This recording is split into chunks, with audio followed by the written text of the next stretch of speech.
ইসলামের ইতিহাস ও সংস্কৃতি বিষয় নিয়ে যারা পড়াশোনা করেছেন এবং সামনে যাদের প্রাইমারি ভাইবা পরীক্ষা রয়েছে, এই ভিডিওটি আপনাদের জন্য অত্যন্ত উপকারী। এই ভিডিওতে আমরা আলোচনা করব ইসলামের ইতিহাস ও সংস্কৃতি বিষয়ক প্রাইমারি ভাইবা নোট থেকে 3 নম্বর রিয়েল ভাইবা এক্সপিরিয়েন্সটি। আশা করছি আসন্ন ভাইবা পরীক্ষায় আপনারা এখান থেকে কমন পেয়ে যাবেন।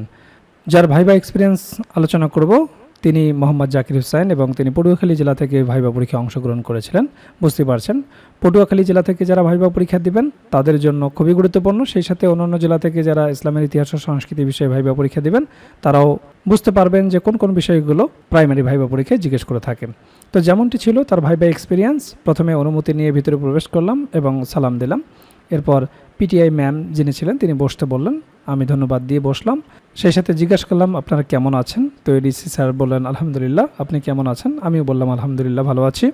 এরপর এডিসি স্যার বললেন আপনি কোথায় লেখাপড়া করেছেন? তো আমি বললাম। এরপর স্যার বললেন ইসলামের ইতিহাস নিয়ে পড়েছেন, ইতিহাস কাকে বলে?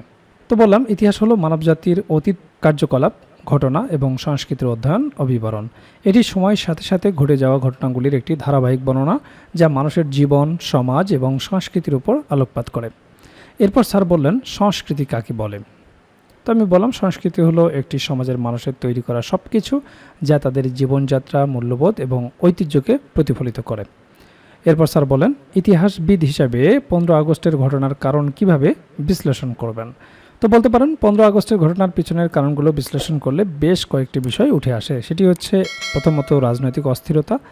1975 সালে বাংলাদেশে রাজনৈতিক অস্থিরতা চরমে ছিল। দেশের অভ্যন্তরে বিভিন্ন রাজনৈতিক দল ও গোষ্ঠীর মধ্যে ক্ষমতার দ্বন্দ্ব ছিল। তৎকালীন ক্ষমতাসীন দল বাংলাদেশ আওয়ামী লীগের অভ্যন্তরেও বিভেদ দেখা দিয়েছিল। 2 নম্বরটি হচ্ছে অর্থনৈতিক সংকট। স্বাধীনতা পরবর্তী সময়ে বাংলাদেশের অর্থনীতি বেশ দুর্বল ছিল। খাদ্য সংকট, দ্রব্যমূল্যের ঊর্ধ্বগতি এবং দুর্নীতি ব্যাপক আকার ধারণ করেছিল। এটি সাধারণ মানুষের মধ্যে অসন্তোষ সৃষ্টি করেছিল। 3 নম্বর কারণটি হচ্ছে সামরিক বাহিনীর একাংশের ভূমিকা। কিছু সামরিক কর্মকর্তা ও সদস্য এই হত্যাকাণ্ডে সরাসরি অংশ নেয়। তাদের এই পদক্ষেপ ছিল রাজনৈতিকভাবে উদ্দেশ্য প্রণোদিত। তারা মনে করত শেখ মুজিবুর রহমানের নেতৃত্বে দেশ ভুল পথে পরিচালিত হচ্ছে। চতুর্থ যে কারণ সেটি হচ্ছে বৈদেশিক যোগসাজশ। কিছু মহল মনে করে যে এই হত্যাকাণ্ডের পিছনে বিদেশি শক্তিরও হাত ছিল, তবে এই বিষয়ে কোনো সুস্পষ্ট প্রমাণ পাওয়া যায়নি। পঞ্চম কারণটি হচ্ছে একদলীয় শাসন ব্যবস্থা। 1975 সালে শেখ মুজিবুর রহমান দেশে একদলীয় শাসন ব্যবস্থা বা যেটাকে আমরা বলি বাকশাল, সেই বাকশাল কায়েম করেছিলেন যা অনেকের কাছে গ্রহণযোগ্য ছিল না। এটিও এই ঘটনার একটা কারণ হতে পারে বলে মনে করা হয়।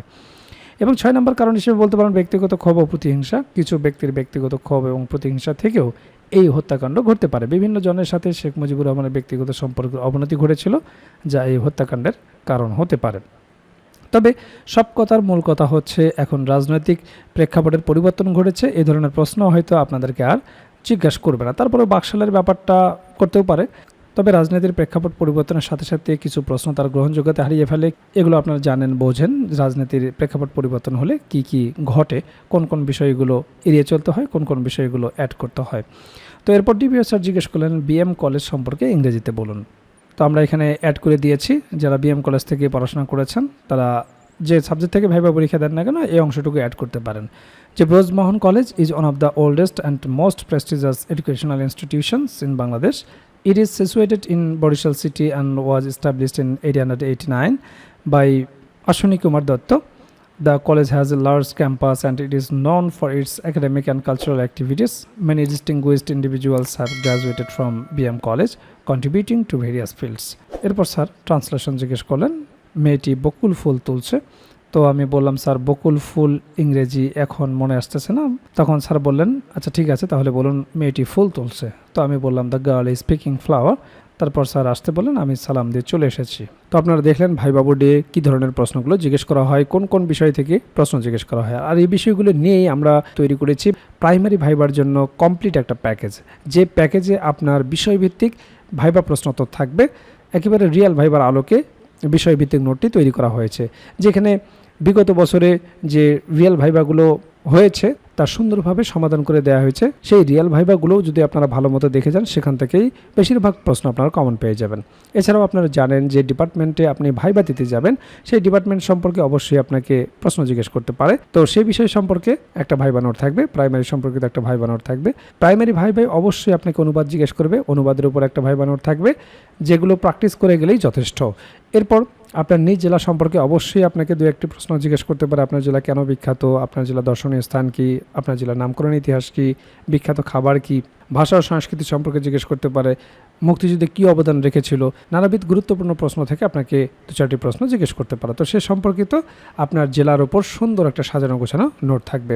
এছাড়াও 1947 থেকে শুরু করে বর্তমান সমসাময়িক পর্যন্ত গুরুত্বপূর্ণ বিষয়ের উপর যে সমস্ত প্রশ্নগুলো আপনাকে জিজ্ঞেস করতে পারে সেই বিষয়গুলো নিয়ে সুন্দরভাবে সাজানো গোছানো একটা সাধারণ জ্ঞান ভাইবা নোট থাকবে। এছাড়াও আপনারা জানেন যে প্রাইমারি ভাইবা বোর্ডে বাংলা ব্যাকরণ এবং সাহিত্য অংশ থেকে বেসিক কিছু প্রশ্ন জিজ্ঞেস করে থাকে, সে বিষয়ে একটি ভাইবা নোট থাকবে। এছাড়াও গণিতের একটি বেসিক ভাইবা নোট থাকবে। আপনারা জানেন যে পাটিগণিত, বীজগণিত এবং জ্যামিতি অংশ থেকে কিছু বেসিক প্রশ্ন জিজ্ঞেস করা হয়। যেহেতু আপনি প্রাইমারির শিক্ষকতা করবেন, একেবারে বেসিক জিনিসগুলো যদি আপনি না বলতে পারেন তাহলে চাকরি পাওয়াটা আপনার জন্য দুষ্কর হয়ে যাবে। কাজেই ভাইবা পরীক্ষায় আপনি যত ভালো করবেন আপনার চাকরি পাওয়ার সম্ভাবনা তত বেড়ে যাবে। কাজেই যারা প্রাইমারি ভাইবার জন্য গুছিয়ে কার্যকর একটা প্রস্তুতি নিতে চান, আমাদের ভাইবা প্যাকেজটি দ্রুত সংগ্রহ করুন। ইতিমধ্যে অনেক প্রার্থী আমাদের কাছ থেকে ভাইবা প্রার্থী সংগ্রহ করেছেন, তারা প্রস্তুতি শুরু করে দিয়েছেন। এখনও যারা প্রস্তুতি গুছিয়ে নিতে পারেন না, স্ক্রিনে দেওয়া হোয়াটসঅ্যাপ নাম্বারে যোগাযোগ করে আমাদের কাছ থেকে প্রাইমারির এই ভাইবা প্যাকেজটি সংগ্রহ করতে পারেন। প্যাকেজটি আপনারা দুইভাবে নিতে পারবেন, আপনারা হার্ড কপি নিতে পারবেন কুরিয়ারের মাধ্যমে, এছাড়াও পিডিএফ প্যাকেজ আপনারা নিতে পারবেন। কাজেই দেরি না করে দ্রুত স্ক্রিনে দেওয়া হোয়াটসঅ্যাপ নাম্বারে যোগাযোগ করে প্যাকেজটি সংগ্রহ করুন।